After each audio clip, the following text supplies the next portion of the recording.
네, 안녕하세요. 강수정입니다. 네, 이번 영상은요, 제가 9월에 새로 산 책들을 소개하는 영상으로 준비했습니다. 일단 어떤 책들을 구매했는지 언박싱 영상부터 함께 보시겠습니다.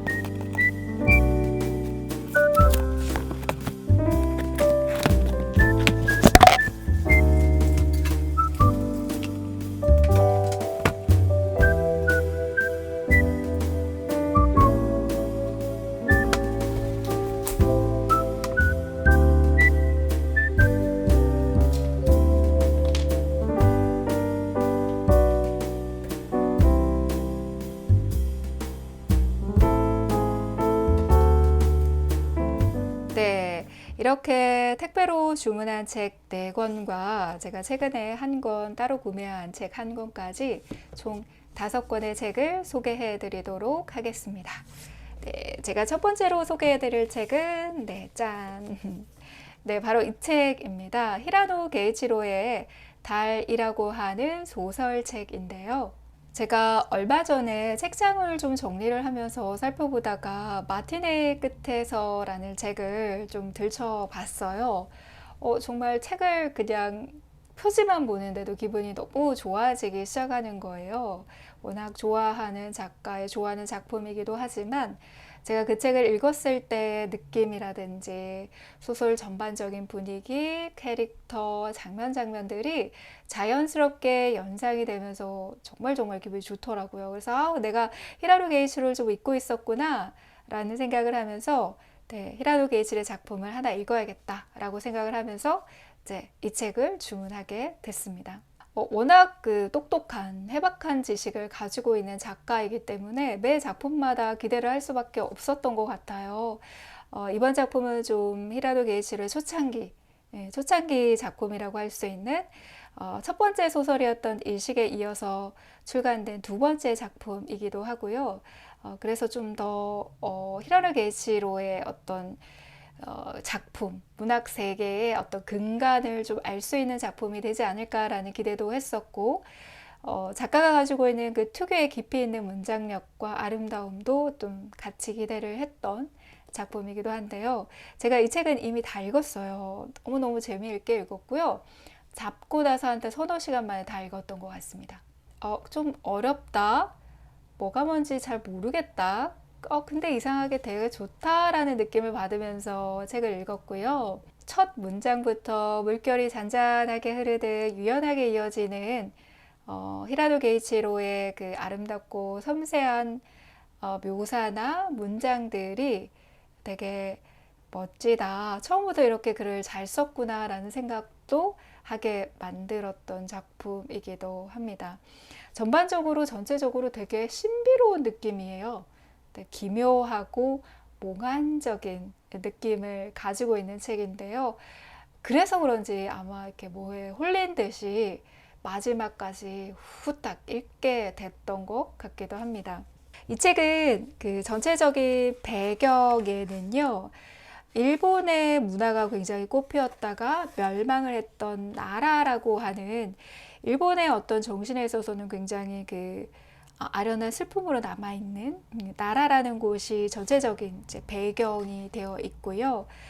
음, 기타무라 도코쿠라고 하는 실제로 존재했었던 비운의 한 젊은 작가를 히라노 게이치로가 재해석해서 이 책의 주인공, 남자 주인공으로 이제 서술을 하고 있고, 굉장히 그 애절한 그리고 순수한 사랑을 그려내고 있어요. 내 목숨까지도 주저하지 않고 내가 내놓을 수 있어. 라고 하는 그 열정적인 사랑을 나누는 이제 남녀의 사랑 얘기가 또 기본적으로 깔려져 있는데요. 음, 뭔가 그 어떤 절절한 사랑, 내 모든 걸 다 포기하고 내가 이 올인할 수 있는 그런 절절한 사랑 이야기가 지금 저에게 그렇게 많이 와닿지 않아요. 그런데 이상하게 이 책 속에 등장하는 두 남녀의 사랑 이야기에서는 되게 아련함과 가슴 아픔 그리고 약간의 눈물까지 네, 나왔던 기억이 있고 또 굉장히 좋았던 그 부분을 이제 다시금 반복해서 읽게 만드는 글이기도 했었습니다. 되게 신기한 경험을 했었는데요. 이제 워낙 히라노 게이치로가 천재적인 작가로 잘 알려져 있기 때문에 놀랍지도 않지만 그래도 또 한 번 놀라게 되는 것 같아요. 이렇게 뭔가 전반적인 흐름에 있어서 역사적인 배경, 그리고 잊혀질 수 있는, 그리고 어떻게 보면 모르는 사람들이 더 많을 수 있는, 인정받지 못하는 그냥 지나가 버린 한 작가를 다시 불러와서 재해석하는 힘, 그리고 그곳에 또 두 남녀의 사랑 이야기를 담아내고 그 안에서 이제 전체적인 그 작품의 세계에서 늘 이야기하고 있는 어떤 한 사람의 정체성, 자아라고 하는 부분들이 이 책 안에도 분명히 들어가 있어서 와, 이 놀라운 상상력과 이 놀라운 결합력을 어떻게 설명해야 하는가. 게다가 이제 막 20대 로 시작했던 아주 젊은 작가의 두 번째 작품으로 와, 이렇게 멋진 작품을 써낼 수 있다고 라고 하는 그 놀라움도 같이 줬던 책입니다. 재미있어요. 그래서 그다지 두껍지 않은 책이기 때문에 일본 소설 특유의 어떤 정서적인 느낌도 궁금하고 또 일본 작가 혹은 히라노 게이츠를 좋아하시는 분이시라면 네, 적극적으로 추천해 드립니다. 네, 달이라는 작품 구매를 했고요. 그리고 두 번째는 네, 이 세 권의 책을 소개해 드리겠습니다. 네, 제가 그 SF 소설에 관심을 갖기 시작을 하고 또 많이 찾아 읽기도 했었는데요. 또 한국에 또 SF 작가를 한 분 알게 됐습니다. 바로 이 소설책의 주인공 김보영 작가님이신데요. 김보영 작가님은 제가 종의기원담이라는 책을 통해서 알게 됐고 그 책을 이제 먼저 읽어보려고 하다가 어떤 작품을 쓰셨는지 이제 서치를 하는 과정에서 네, 이렇게 세 권의 시리즈가 나와 있더라고요. 스텔라 오디세이 트릴로지라고 하는 시리즈인데요. 일단 그렇게 두껍지가 않아요. 그리고 제목들이 네, 당신을 기다리고 있어, 당신에게 가고 있어, 미래로 가는 사람들이라고 하는 좀 약간 흥미로운 제목을 달고 있어가지고 좀 가볍게 이 책부터 먼저 읽어볼까라는 생각으로 이제 주문을 하게 됐고 또 최근 작이기도 합니다. 그래서 이 시리즈를 가장 먼저 했는데요. 굉장히 재미있는 스토리가 있어요. 이 책에는 뒤쪽에 보면은 독자의 말과 더불어서 이제 작가의 말이 들어가 있는데요. 이렇게 소개를 해주세요. 이제 얼마 전에 오랜 지인으로부터 아주 정중한 메일을 하나 받았는데 그 사람이 사랑하는 사람이 생겼고 결혼을 할 예정인데 나와 아내가 될 사람 모두 다 당신의 팬이다. 혹시 프로포즈용 소설을 써줄 수 있는지 이라고 이제 얘기를 하면서 나는 이 소설을 프로포즈를 하면서 낭독을 할 거다라고 얘기를 합니다. 그러면서 덧붙여요. 이 부탁이 굉장히 무례한 거면 나 미리 정중히 사과한다 라고 메일을 받으셨대요. 그런데 메일을 보자마자 그냥 웃음부터 났다고 해요. 아주 긍정적인 메시지죠. 그러면서 뭐 로맨스라든지 남녀 주인공의 이야기를 써본 적이 없지만 관심이 가셨나 봐요. 그러면서 펜을 들기 시작을 하면서 이 책을 쓰기 시작하셨습니다. 그래서 탄생한 책이고요. 첫 번째 시리즈 당신을 기다리고 있어 라고 하는 작품은 이제 남자분의 시선으로 해서 글을 썼고요. 그리고 이어서 네, 두 번째 책이 나옵니다. 그러면서 당신을 기다리고 있어 라고 하는 첫 번째 책에서 좀 더 이제 광범위하게 이야기를 펼쳐내고 싶었지만 낭독용 소설이라고 하는 생각에 또 길게 쓰지 못하고 잘라낸 이야기가 있었다고 하고요. 그 이야기를 2편 당신에게 가고 있어 라고 하는 아내, 여자의 입장의 시선으로 글을 써서 펴냈다고 합니다. 그래서 이 책을 써서 이제 여자분에게 선물을 하고 싶었는데 좀 늦어졌나 봐요. 그래서 다음 결혼 기념일에 선물해야지 했는데 또 쓰질 못하셨고 그러면 아이가 태어날 때 맞춰야지 라고 했는데 또 쓰지를 못하셨다가 아이가 태어나고 2년쯤에 글을 쓰고 선물을 할 수 있었다라고 합니다. 그래서 좀 목국에 굉장히 낭만적인 스토리가 있는 책이에요. 세 번째 책 미래로 가는 사람들은요. 제1회 과학기술 창작문의 중편 부분에서 최종 후보작이었기도 하고요. 첫 번째 책 당신을 기다리고 있어, 그리고 두 번째 책 당신에게 가고 있어에 다음 세대에 해당되는 이야기라고 하거든요. 그러니까 자녀 세대 이야기인 거죠. 그런데 재미있게도 시간 순서로 봤을 때는 이 책이 가장 먼저 출간이 되었어요. 그리고 나서 이 책을 쓰셨는데 이제 이야기의 스토리로 따져 보았을 때는 이 두 책이 부모 세대가 되는 거고 이 책은 이제 자녀 세대가 되는 이야기인 거죠. 그래서 전체적인 흐름이 어떻게 이어지는지도 되게 궁금하기도 하고 기본적으로 남녀 간의 어떤 사랑이라고 하는 메시지를 담은 책이 SF적으로 어떻게 풀어져 있는지도 되게 궁금한 소설이기도 합니다. 아직까지 읽어보지는 않아서. 그러면 첫 번째 시리즈의 첫 번째 문장 한번 읽어볼게요. 결혼식 가기 전에 친구들과 작별 인사를 나눴어. 한동안 못 볼 테니까. 정확히는 4년 6개월간 말이야. 라고 이제 시작을 하고요. 여자의 시선으로 쓴 두 번째 시리즈의 첫 번째 문장은요. 잘 지냈어? 나 지금 가고 있어. 라고 쓰고는 연필을 놓고 창밖을 보았어. 아직 승선이 안 끝나서 기다리고 있어. 라고 시작을 합니다. 제가 가늠을 해보건데 지구가 아닌 다른 행성에서 살고 있는 두 남녀가 결혼을 하기 위해서 만나는 과정이고 아마 지구에서 만나서 결혼식을 하는 것 같아요. 그래서 제 예상인데요. 이제 읽어봐야지 구체적으로 알겠지만 어떤 그 다른 시공간에서 다른 시간의 흐름 안에서 어떻게 소설이 이어지는지 좀 되게 궁금하네요. 마지막 세 번째 시리즈의 첫 번째 문장은요. 가장 큰 문제는 이 집에 밤과 낮의 구분이 없다는 사실이다. 이 집을 찾는 사람들은 안에 살고 있는 사람도 가끔은 잠을 잔다는 것을 고려하지 않는다. 라는 문장으로 시작을 합니다.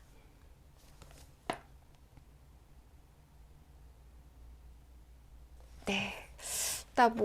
제가 김보영 작가님에 대해서 잘 알고 있는 게 없어요. 다만 국내에 또 사랑받고 있는 SF 작가라는 사실 하나만으로, 그리고 제목이 마음에 드는 책 시리즈로 구매를 했는데요. 또 이 책도 좀 잘 읽어보도록 하겠습니다. 네. 세 번째로 소개해드릴 책은 상상의 섬 인도라는 책입니다. 이 책은 제가 최근에 따로 구매를 한 책인데요. 해운대 달맞이에 올라가면은 서점이 하나 있거든요. 3층에 위치해서 바다 뷰도 보이는 굉장히 멋진 장소에 있었는데 갈 때마다 규모가 축소되고 작아지고 하더니 이제는 아예 1층에 한쪽만 있더라고요. 책 가짓수도 많이 줄었고요. 또 안타깝기도 했었는데 그래도 올라간 김에 책 좀 보고 살펴보고 구경하고 왔어요. 그 서가에 꽂혀져 있는 책 중에서 이 책이 딱 보이더라고요. 상상의 섬 인도. 그래서 무심결에 꺼내서 살펴봤는데 너무너무 반가웠던 것이 이제 장그린의 작품이더라고요. 그래서 장그린에 이런 책이 있었어? 라고 되게 반가운 마음으로 이제 책을 좀 살펴봤습니다. 아마 장그린이에는 알베르 까미의 스승으로 많이 알려져 있기 때문에 그렇게 알고 계신 분들이 많으실 테고, 조금 더 관심이 있으시다라고 하시면 알베르 까미와 장그린이의 서한집 같은 거 읽어보셨을 것 같고, 그리고 장그린의 에세이 섬을 많이 알고 계실 거라는 생각이 들고요. 많이 읽고 싶어도 국내에 번역된 책들이 많지 않아서 좀 접하기가 굉장히 어려운 작가 중에 한 사람이기도 하고, 저 개인적으로는 장그린의 섬이라고 하는 작품이 굉장히 인상적이었고 좋았기 때문에 다른 책들도 읽고 싶다라고 하는 욕구가 분명히 있었어요. 그래서 아마 더 반가웠던 것 같은데요. 제 인생에서 장그린의 섬이라고 하는 책은 정말 중요한데요. 책도 워낙 너무 좋았고, 전반적인 그 서정적인 느낌이라든지 이런 한참 높은 어떤 인생에 있어서의 가치를 이야기하는 책의 느낌도 되게 좋았지만, 일단 제가 그 책을 읽었던 시기가 엄청 힘들었던 때였기 때문에 정말 책의 한 문장을 제대로 읽을 수조차 없을 정도로 힘들었을 시기에 몇 개월을 이제 이렇게 보내다가 이제 우연히 장그린의 섬이라고 하는 책을 펼치고 정말 자연스럽게 책을 읽을 수 있어서 너무 놀라면서 너무너무 기분 좋게 읽었던 책이고, 그래서 유독 너무 많이 기억나고, 저에게는 엄청나게 영향을 준 작가이기도 하고 책이기도 하거든요. 그래서 더 반가웠던 것 같아요. 특히 그 장그린이의 그 섬이라고 하는 제목의 에세이에 또 상상의 섬 인도라고 하는 제목의 섬이 또 들어가니까 또 이거 무슨 이야기일까 또 궁금하지 않을 수가 없었던 것 같아요. 그래서 이 책을 가져왔고, 인도라고 하는 나라가 주는 이미지가 있죠. 대부분 아마 인도라고 하는 나라를 듣는 것만으로도 어떤 심리적인 안정감이나 평안 같은 것들을 아마 느끼실 수 있을 거고요. 다른 나라와는 다르게 좀 심리적으로 정서적으로 먼저 다가오죠.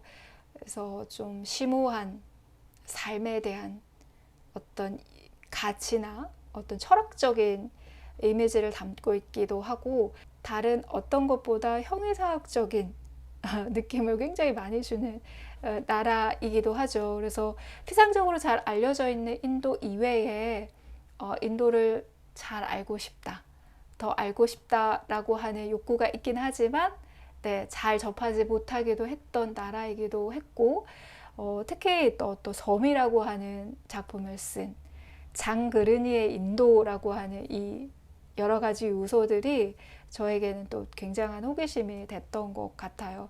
제가 그 아유르베다 공부를 하면서 인도에 더 많은 관심을 가지게 되었고, 어떤 전통 의학이라고 하는 측면에서 접했던 인도였기 때문에 그냥 전반적인 인도의 어떤 정서나 문화나 문학이나 이런 것들에 대해서도 되게 궁금했었거든요.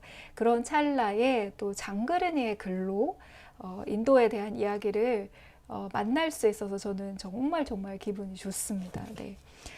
이 책의 뒤에 있는 문장을 좀 읽어봐 드리겠습니다.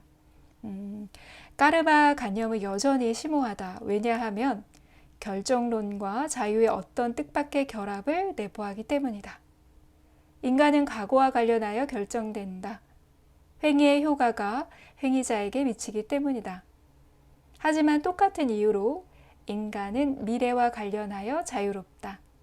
하나의 행위가 자유로운 행위인 동시에 결정된 행위일 수 있음을 인도는 자연적 메커니즘의 작동만으로 보여준다. 더 광범위한 결정론, 더 심오한 자유라고 하는 글이 실려져 있는데, 이 책에 대한 어떤 기대감을 한층 더 높여주는 것 같아요.